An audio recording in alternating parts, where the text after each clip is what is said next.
Sud Radio, les vraies voix qui font bouger la France. Jean-Marie Bordry, Denis Jacquet, les voix des entrepreneurs. Antisocial, perds ton sang-froid. Vous avez reconnu Trost, sans doute.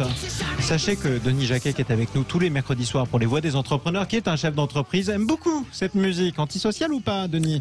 Ouais, j'aime bien, ça me rappelle des bons souvenirs. Et à l'époque, contre toute attente, je jouais dans un groupe punk comme batteur. Et pourquoi pas contre je faisais toute mine attente, d'être d'ailleurs. contre toute la société qui m'allait très bien, en fait. Et ensuite, vous êtes devenu chef d'entreprise, capitaliste. Et justement, au programme ce soir, on va parler de l'économie sociale et solidaire en compagnie de notre invité, notre grand témoin qu'on est ravi d'accueillir sur Sud Radio, Axel Lemaire. Bonsoir à vous. Merci, bonsoir. Vous êtes associé du cabinet Roland Berger, c'est un cabinet de conseil stratégique, et vous êtes l'ancienne secrétaire d'État au numérique, la précédente, en tout cas lors d'un précédent gouvernement sous François Hollande. Nous sommes également en direct sur Sud Radio avec Vanessa Pérez. Bonsoir à vous, Vanessa. Bonsoir à tous. Entrepreneur d'un monde nouveau, c'est publié chez Kawa. Chez Kawa, toujours Kawa Édition.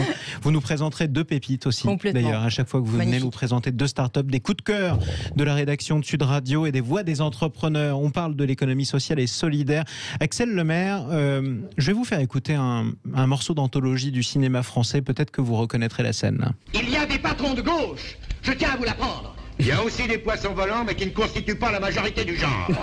Vous aurez peut-être reconnu la voix de Jean Gabin dans le film Le Président, qui répondait à la droite de l'hémicycle. Alors, est-ce qu'on peut être patron de gauche ou en tout cas patron social ? C'est un vieux cliché, ce qu'on vient d'entendre. Est-ce que vous venez de dire ? Ouais. Je pense, c'est-à-dire que déjà il n'y a pas besoin d'être de gauche pour être patron social, et on peut être de gauche sans forcément être social. Donc vous voyez, moi je bouscule un peu les catégories. Et antisocial. Voilà. En tout cas, en revanche, ce qui est vrai, il me semble, c'est qu'il y a une conscience des enjeux sociaux, mais aussi environnementaux et sociétaux de plus en plus forte dans la population des entrepreneurs. C'est vrai du micro-entrepreneur qui est indépendant jusqu'aux très grandes entreprises qui ont des comptes à rendre à leurs investisseurs et à leurs actionnaires. Il y a un changement de paradigme, il me semble, en ce moment. Et d'ailleurs, on le constate tous les mercredis soirs dans les voix des entrepreneurs avec Denis Jacquet. Axel, bon, alors nous, comme ça arrive souvent dans cette émission, Jean-Marie le sait, on se connaît depuis longtemps. Alors j'ai connu plusieurs vies d'Axel Lemaire, député, ministre, maintenant dans ce cabinet que Roland Berger qu'on connaît bien. Et j'avais envie de poser une question presque philosophique. On se demande si aujourd'hui les entreprises vont pas aller plus vite que les gouvernements et que les politiques, dans l'idée de se dire, quand je prends une décision, je l'applique dans 30 pays et j'attends pas qu'il y ait 30 pays qui se mettent d'accord, j'y vais. Est-ce que finalement, dans la vitesse d'exécution, en tout cas, ils vont pas être meilleurs ? Alors moi j'étais en charge notamment de l'innovation au sein du gouvernement, et clairement en matière d'innovation, le secteur privé et souvent les jeunes pousses innovantes, les startups sont en tête, et derrière on s'adapte et on essaie de tirer le meilleur de ce qu'on peut apprendre de ces exemples-là.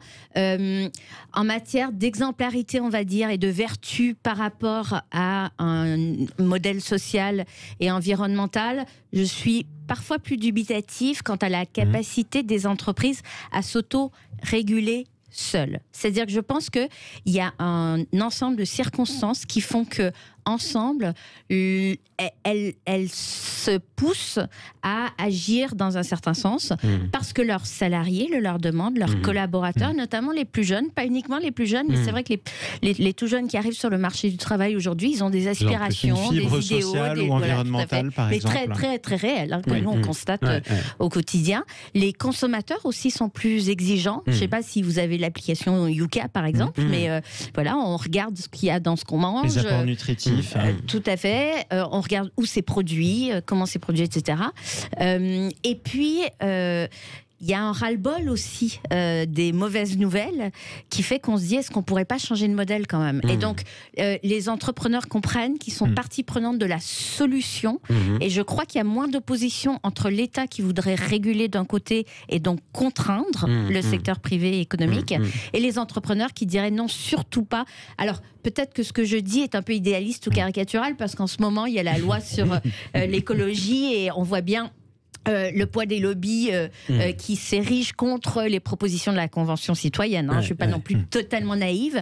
Il n'empêche que quand on voit les prises de position des grands fonds d'investissement, notamment américains, qui pèsent très très lourd dans le capital des multinationales, quand on voit l'émergence des entrepreneurs français qui s'engagent véritablement pour mettre l'impact social et la transition écologique au cœur de leur modèle d'affaires.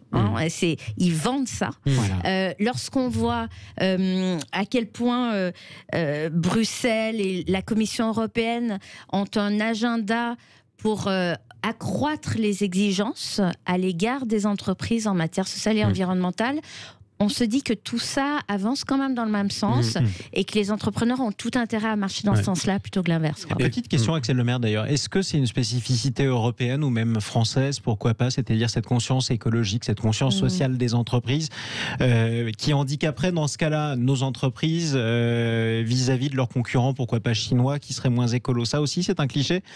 Je vais essayer de parler de tous les clichés possibles et imaginables. Vous avez raison, parce qu'on l'entend beaucoup, l'argument de la concurrence déloyale. Attention, parce que si on a des obligations, notamment, par exemple, je sais pas moi, de réduire l'empreinte en carbone, donc le niveau d'émission de gaz à effet de serre d'une entreprise dans sa chaîne de production par rapport à un concurrent chinois, on se tire une balle dans le pied parce que lui pourra produire sans ces contraintes-là.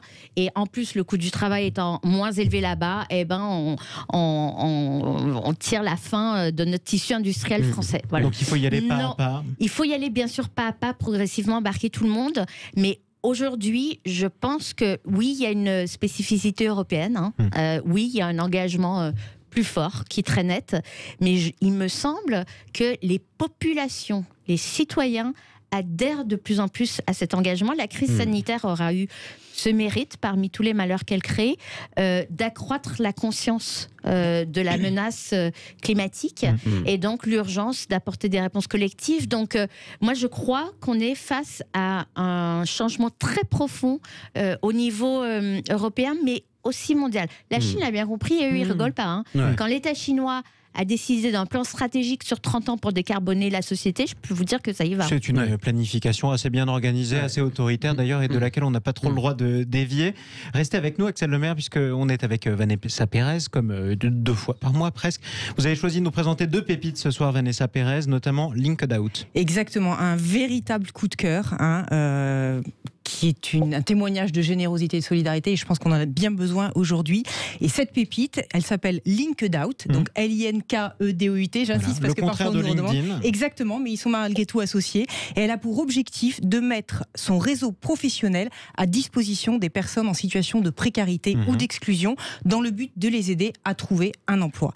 Donc cette initiative, c'est une plateforme de mise en relation, et on se doute bien que la précarité n'empêche pas d'avoir du talent. Donc concrètement, comment ça fonctionne? Vous téléchargez l'application, ou vous allez sur un ordinateur, vous choisissez le ou les profils que vous voulez soutenir. Là, l'application vous propose de faire une extension sur vos réseaux sociaux, LinkedIn, WhatsApp, Facebook, etc. Et le post apparaît automatiquement. Et donc du coup, imaginons par exemple que je sois quelqu'un de brillant avec une carrière fulgurante et 5 patrons du CAC 40 plus 10 DRH de grosses boîtes dans mes amis Facebook. Il suffit que je sois connecté à cette personne précaire sur Linked Out pour qu'ils aient accès dans ce cas-là à mon réseau d'amis? Exactement. Alors, non, concrètement, comment ça se passe? Je l'ai fait ce week-end parce que vraiment, ça me tenait à cœur. Et je remercie, s'il y a des auditeurs qui étaient sur LinkedIn et qui ont remercié, qui ont liké, qui ont diffusé, vraiment, je les en remercie parce que ça a eu un succès phénoménal. Donc, le post apparaît sur votre page LinkedIn et l'algorithme va diffuser auprès des potentiels recruteurs. Voilà. Et donc, les gens vont rediffuser à leur tour. Donc, il y a une capillarité qui est énorme. Et donc, une personne qui aurait pu avoir accès à un réseau de 3000 est démultipliée et peut avoir une visibilité sur 100 000 ou 200 000 personnes. Et le CV d'un demandeur d'emploi, par définition précaire, devient viral et en plus touche les bons recruteurs. Exactement. Et juste à titre d'exemple, donc 125 000 CV ont été mis en ligne jusqu'à présent. Récemment, sur 80 CV qui ont été diffusés, 50% sont en cours de passer des entretiens et 37 ont déjà obtenu un emploi. Donc c'est juste fabuleux. 37% ont déjà obtenu... 37 personnes sur les 50. 37 personnes. Exactement. Voilà, Denis, est-ce que tu utilises Linked Out? Étant dans une situation très précaire moi-même. Non. Denis a diffusé. Je dois dire que Denis a diffusé le post que j'avais fait. J'ai diffusé, mais en fait depuis très longtemps, on est tous tout un tas de petites bandes autour de moi dans des réseaux qui parrainent en fait des jeunes, soit de quartiers, mais pas forcément toujours les mêmes quartiers dont on parle, des mêmes arrondissements ou extra ou intra-parisiens. Des jeunes qui ont besoin d'aide en tout cas. Mais juste, on les aide plutôt à savoir comment rentrer dans des réseaux, comment mieux présenter leur CV, comment atteindre la bonne personne, mais on leur présente la personne de façon à ce que physiquement il y a un contact qui se crée, parce qu'effectivement il peut y avoir une viralité forte et un contact faible. Oui. Donc en fait il faut cumuler un petit peu toutes les opérations. Oui. Axel Lemaire. En écoutant Vanessa, je me suis dit je vais essayer parce que je trouve que ça a l'air super. Donc je m'engage devant vous à essayer, et il me semble que c'est d'autant plus important que comme on est beaucoup à être en télétravail, et le contact il est plus difficile encore, mais les barrières invisibles elles demeurent, et donc tout ce qui peut essayer de favoriser ces mises en réseau. La France c'est un pays de réseau, hein. Moi qui suis née qui ai grandi à l'étranger au Québec, on n'a pas fonctionnement monarchique comme en France, et en fait c'est oui le diplôme qui importe, c'est oui la naissance, mais c'est aussi tout ce qui va avec, quoi. Et donc il y a toutes ces barrières là à dépasser pour le réseau français ou l'esprit de cours français qui est séculaire. LinkedOut, chers amis, retenez bien ce nom, chers amis qui nous écoutaient sur Sud Radio. C'est d'ailleurs une initiative d'une association qui s'appelle Entourage, c'est bien exactement, et qui a notamment les sans domicile fixe. Formidable. Quotidien. Ouais. Bon, c'était une pépite, vous voyez. Alors on ne sait pas si c'est une pépite ou un coup de cœur, ça peut être les deux en tout cas. Denis Jacquet. Non, mais par rapport à ce qu'on disait tout à l'heure, il y a un truc que je trouve intéressant. Donc, il y a cette définition de la raison d'être en France, de l'entreprise à mission, qui est quand même un concept plus franco-français qu'anglo-saxon. Il est traité de façon un petit peu différente là-bas, comme toi tu connais bien les deux côtés de la barrière. Et en fait, il y a eu un grand débat à un moment donné par rapport à ce qu'on disait. Soit on le met dans la loi et ça devient une obligation, et puis on connaît le législateur, il aurait fini par grappiller un peu chaque centimètre carré qu'il y avait à normer. Finalement, on a dit on le laisse à l'extérieur. Et avec Jean-Marie, on a eu Brice Rocher il n'y a pas très longtemps, qui était la première entreprise à mission française. Et finalement, maintenant, toute décision dans l'entreprise se fait à l'aune et au filtre de est-ce que c'est compatible avec notre raison d'être ? Est-ce que c'est pas ça la bonne collaboration ? Je suis l'État, je trace un cadre, j'arrête de tout vouloir normer, je fais quand même un peu confiance, je regarde comment ça se passe. Si à un moment donné, je donne un petit coup, il faut donner un petit coup, mais je laisse les entreprises faire pour voir comment ça se passe. Je ne veux pas éviter la question, je trouve que c'est difficile d'apporter une seule réponse. Mais parce qu'il y a parfois l'État, il est nécessaire. Je vous donne l'exemple de l'accessibilité numérique. J'ai connu ce sujet lorsque j'étais au gouvernement. Honnêtement, si on n'avait pas cranté une obligation de rendre les smartphones, les sites internet accessibles aux personnes malvoyantes, aux personnes malentendantes, ça ne serait pas arrivé. Donc il y a des moments où il faut quand même un peu taper du poing sur la table. Et il y en a d'autres où effectivement il faut laisser l'initiative entrepreneuriale. Sur cette histoire de statut modifié pour devenir une société à mission, je pense qu'il y en a plus d'une centaine aujourd'hui en France. Et ce qui est intéressant, c'est ça. Ce qui est intéressant, c'est que plus de la moitié d'entre elles en fait sont des sociétés très très jeunes. Ça veut dire quoi ? Ça veut dire que c'est sans doute plus facile de démarrer comme ça, parce qu'on n'a pas d'héritage, parce qu'il n'y a pas de transformation à faire par rapport à son modèle initial. On part d'une page blanche. On part d'une page blanche, et donc c'est plus facile d'inscrire la mission sociale et environnementale de son projet d'entreprise dès le départ que de le transformer en cours de route. Donc ça, c'est le premier constat. Et ça veut dire qu'il faut maintenir une tension saine, mais une tension tout de même vis-à-vis des, en tout cas, grandes entreprises, d'abord pour qu'elles respectent la loi et puis pour qu'elles soient vertueuses. Mais il faut encourager aussi, notamment les initiatives des plus petits acteurs économiques qui se lancent, parce que c'est plus difficile de trouver une rentabilité à court terme sur ce type de modèle. Mais ça veut dire... Quel soutien ont ces entrepreneurs, justement, ces tout petits entrepreneurs ? C'est plus compliqué, en fait. C'est plus compliqué parce que les banques peuvent être réticentes parce qu'elles comprennent pas bien comment ces entreprises vont faire des sous, parce que les investisseurs privés, les fonds d'investissement, etc., eux, ils attendent un retour sur investissement, une rentabilité forte, assez rapide, et que souvent, elle est au rendez-vous, elle est même plus au rendez-vous, mais ça prend plus de temps. Voilà. Et donc, c'est juste un investissement à long terme. C'est un investissement, ce qu'on appelle patient. Et l'année dernière, pendant la crise économique, les entreprises de l'ESS ont été relativement plus résilientes que les autres. L'économie sociale et solidaire. Oui, pardon, oui. ESS, c'est l'économie sociale et solidaire. Oui, parce qu'elles ont des bases solides, parce qu'elles ont des collaborateurs très engagés, parce qu'elles ont pas fait de la réduction de coûts et de la performance à tout prix. et donc elles ont certaines marges qui permettent de s'adapter aux situations, parce qu'elles ont souvent des consommateurs fidèles aussi, parce qu'il y a une loyauté à leur marque.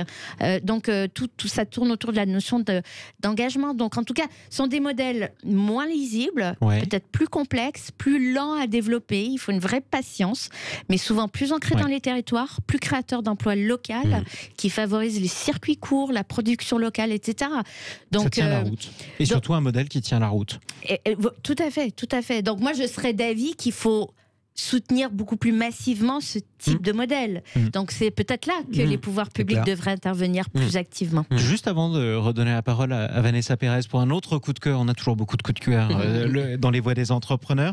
Est-ce qu'il y a un pays qui fait mieux que la France en termes d'économie sociale et solidaire, un pays dont on pourrait, pourquoi pas, sans s'autoflageller, mais s'inspirer? Si je vous dis le Canada, vous allez me trouver biaisée. Vous avez le droit. Mais c'est vrai. C'est pas si différent de la France, honnêtement, le Canada. La France est très en tête là-dessus, parce que les grandes mutuelles, les grandes coopératives, elles ont été créées au 19e siècle, au moment de la naissance du capitalisme industriel, mais selon des modèles alternatifs. Et ça a montré le chemin à beaucoup de pays francophones, d'ailleurs.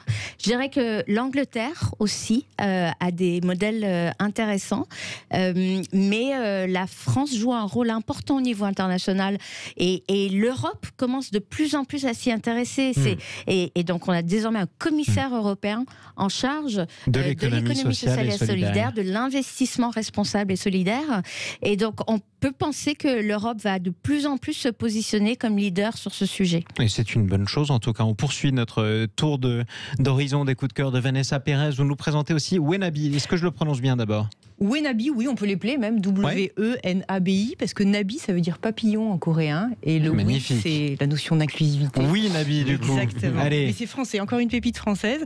Donc là, c'est une plateforme qui met en relation des entreprises qui veulent s'engager de manière sociale et solidaire. On sait que certaines entreprises ont des objectifs assignés, et des associations qui ont besoin de bénévoles, de temps ou de ressources. Donc vous pouvez être un patron de PME qui souhaite faire un geste social et solidaire dans le cadre de sa stratégie d'entreprise, ou bien vous êtes un salarié qui souhaitait proposer une action à son entreprise. Ça se fait beaucoup chez les jeunes aujourd'hui, comme le disait Axel, ou encore vous êtes une association et vous avez besoin de bénévoles. Vous allez sur la plateforme, et là vous allez trouver 1300 associations qui vous proposent beaucoup d'initiatives, comme distribuer des repas aux sans-abri, refaire le site internet d'une association, parrainer un jeune. C'est presque le bon coin des associations ou des initiatives, des coups de main. On peut dire ça, c'est toujours lié sur le lien, la mise en relation, et là c'est la technologie qui facilite le lien, c'est ça qu'il faut voir derrière. Et ça a commencé quand ?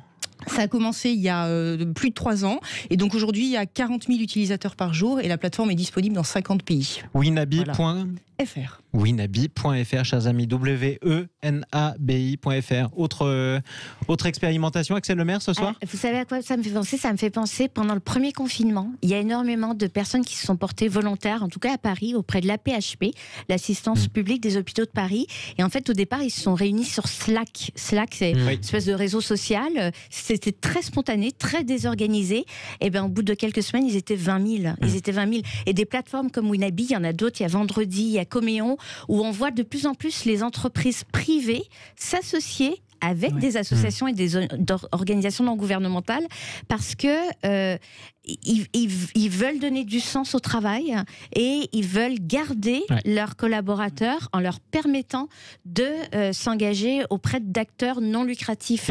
Donc tout ça sont des croisements hyper intéressants, et c'est assez récent, parce que les Français, ils s'engagent depuis toujours. Ils sont généreux, ils donnent beaucoup de sous, mais ce qu'on ne sait pas ou moins, c'est que l'engagement, il a tendance à être de plus en plus jeune, alors de plus en plus court, de plus en plus, de moins en moins pérenne, on va dire, et les gens s'engagent pour des causes maintenant plus que pour des associations particulières.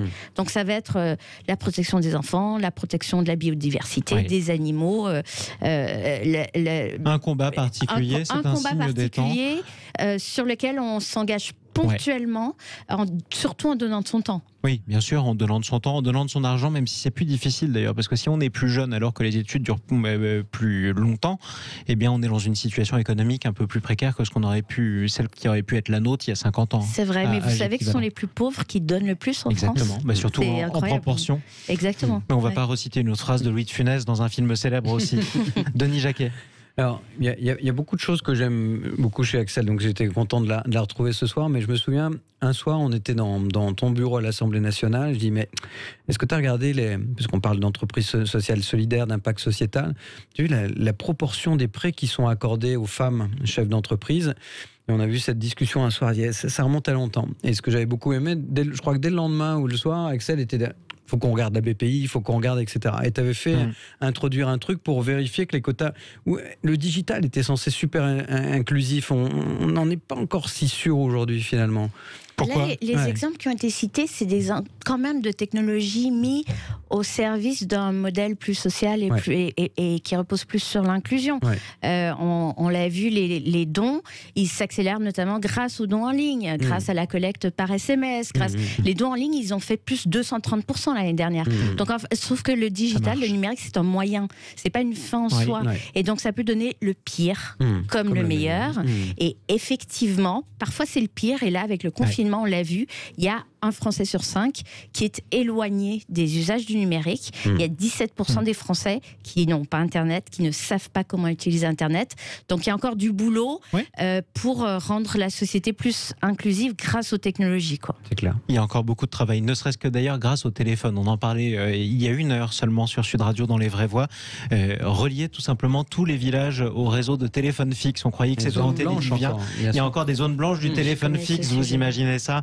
Effectivement, on en parlait dans Les Vraies Voix Sud Radio avec Philippe Rossi. Merci Axel Lemaire d'être intervenu. Merci de votre accueil sur Sud Radio. Je le rappelle, vous êtes associé du cabinet Roland Berger, cabinet de conseil stratégique justement et ancienne secrétaire d'État à l'innovation, au numérique. Merci d'être intervenu dans les voix des entrepreneurs sur Sud Radio et de l'environnement et du sens social et de l'humanisme. On a montré justement que c'était compatible avec le métier d'entrepreneur. Merci Vanessa Pérez, entrepreneur d'un monde nouveau. C'est publié chez Kawa Édition. Et Denis Jacquet, on vous retrouve dans le même monde, toujours un peu plus nouveau chaque semaine. Mercredi prochain pour les voix des entrepreneurs. Un autre morceau des Sex Pistols cette fois. Exactement.